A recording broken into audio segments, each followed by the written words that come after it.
திருப்பரங்குன்றம் மலை உச்சியில் தீபத்தை ஏற்ற போதிய முன்னேற்பாடு செய்யாத அதிகாரிகள் மீது நீதிமன்ற அவமதிப்பு நடவடிக்கை எடுக்க கோரிய வழக்கில் ஆட்சியர், காவல் ஆணையர், துணை ஆணையரின் நிபந்தனையற்ற மன்னிப்பை ஏற்று வழக்கை முடித்து வைக்க வேண்டும் என்று அரசு தரப்பிலிருந்து கூறப்பட்டிருக்கிறது.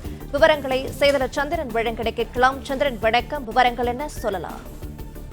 வணக்கம். திருப்பரங்குன்றம் மலை உச்சியில் உள்ள தீபத்தூரிலும் காற்று தீபத்தை ஏற்ற போதிய முன்னேற்பாடு செய்ய அலுவலர் மீது நீதி ஒதுக்கி எடுக்கக்கூடிய வழக்கில் இன்று மாவட்ட ஆட்சியர், மாநகர காவல் ஆணையர், துணை ஆணையர் உள்ளிட்ட நேரில் ஆஜராயினர்.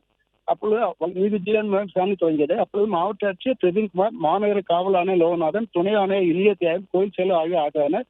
மாவட்ட ஆட்சியர், கோயில் ஆணையர் தரப்பில் பதில் மனுக்கள் தாக்கல் செய்யப்பட்டது. அதில் மாவட்ட ஆட்சியர் தரப்பில் நீதிமன்றத்தை உத்தரவை மீற வேண்டும் என்ற எண்ணத்தில் எதையும் செய்யவில்லை. அப்போது இந்த சூழலை கருத்தில் கொண்டு 144 தடை உத்தரவு பிறப்பிக்கப்பட்டது. சட்ட அமைதியை கருத்தில் கொண்டு இந்த உத்தரவு பிறப்பிக்கப்பட்டது. நிபந்தனையற்ற மன்னிப்பு கோருவதும் இந்து அமைப்பில் சார்பில் போராட்டத்தில் ஈடுபட போவதும் சட்ட ஒழுங்கு பிரச்சனை ஏற்படுவதை கைத்த தகவலின் அடிப்படையிலே இந்த நடவடிக்கை எடுக்கப்பட்டது.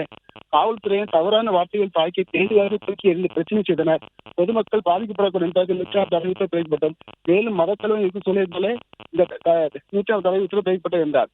அதைத் தொடர்ந்து உத்தரவு நிறைவேற்றக்கூடாது என்பதோ மதிப்பிடுவதோ நோக்கமல்ல, விரும்பத்தகாத செயல் நடந்துக்கூடாது என்பதை நிபந்தனை மன்னிப்பு கோரிய இந்த நீதிமன்ற அவமதி வழக்கை முடித்து வைக்க வேண்டும் மாவட்ட ஆட்சியர், காவல் ஆணையர் தரப்பு தெரிவிக்கப்பட்டது. இதைத் தொடர்ந்து கோவில் செயலாளர் தரப்பில் ஏராளமான மலை உச்சியில் சென்று தீபம் ஏற்றுமாறு பிரச்சனை செய்து வந்தனர். நீதிமன்ற உத்தரவை நிறைவேற்றக்கூடாது என்பது மதிக்கூடாது என்பது நோக்கமல்ல.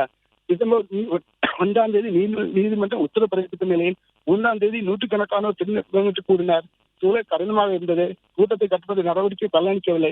1000 முதல் 1500 பேர் மலைமேறும் என்ற பிரச்சனை சூழலை கூறியிருந்தார். இதைத் தொடர்ந்து நீதிமன்றம் ஏன் உங்கள் மீது அவமதிப்பு நீதிபதி கேள்வி எழுப்பினார். அதைத் தொடர்ந்து அரசு தரப்பில் அவர்கள் வயதை கருத்தில் கொண்டும் அவர்கள் வேண்டுமென்று அந்த செயலில் ஈடுபட என கூறி நிபந்தனையற்ற மன்னிப்பு கோருவதாக தெரிவித்தனர். இதைத் தொடர்ந்து மாவட்ட ஆட்சியர் வரும் மார்ச் 2ஆம் தேதி நேரில் ஆஜர வேண்டும். காவல் ஆணையாளர், காவல் துணை ஆணையர், கோயில் செயலர் அலுவலர் ஆஜராக விலக்களிக்கப்படும் என கூறிய வழக்கு விசாரணை வரும் மார்ச் 2ஆம் தேதிக்கு ஒத்திவைத்துள்ளனர். பிளே ஸ்டோர் மற்றும் ஆப் ஸ்டோரில் இருந்து பாலிமர் செயலியை QR கோடு மூலம் பதிவிறக்கம் செய்யுங்கள். செய்திகளை உடனுக்குடன் பெறுங்கள்.